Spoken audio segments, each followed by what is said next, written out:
Students, मेघना here. हमारा आज का टॉपिक है रिवैल्यूएशन अकाउंट। आपके पार्टनरशिप की कोई भी फॉर्म हो तो ये अकाउंट तो बनता ही बनता है।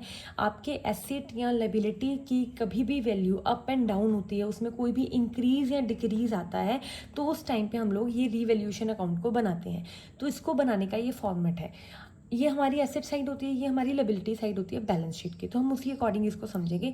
किसी भी तरह का एसेट है, अगर उसकी वैल्यू आपकी इंक्रीज हो रही है तो आप इस साइड पे लिखोगे।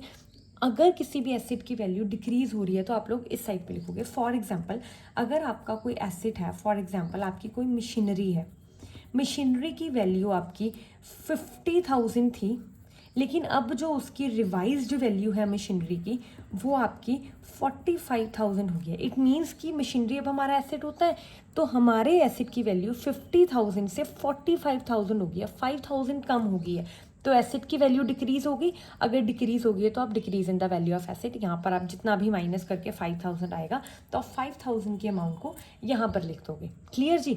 इसी तरह से अगर 50,000 से वो 55,000 हो जाती तो आप increase in the value of asset में लिखते बाय मशीनरी 5,000। अब डिक्रीज हुई है तो आप टू मशीनरी 5,000 लिख दोगे। सेम वे से ये लायबिलिटी साइड है।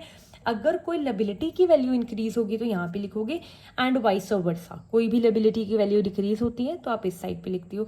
किसी भी तरह का अनरिकॉर्डेड एसेट जो अभी तक आपने रिकॉर्ड नहीं किया, फॉर एग्जांपल आपको नीचे एडजस्टमेंट में लिखा आ रहा है अनरिकॉर्डेड इन्वेस्टमेंट ऑफ ₹2,000, तो आप इस साइड पे बाय इन्वेस्टमेंट 2,000 करके लिख दोगे। ठीक है। और ऐसे ही कोई भी अनरिकॉर्डेड लायबिलिटी है जो रिकॉर्ड नहीं हुई ऊपर बैलेंस शीट में तो आप यहाँ पर उसको 2 वाली साइड पे लिख दोगे। फॉर एग्जांपल क्रेडिटर्स उन्होंने ऊपर इंक्लूड ही नहीं किए, अनरिकॉर्डेड क्रेडिटर्स आ गए। ठीक है।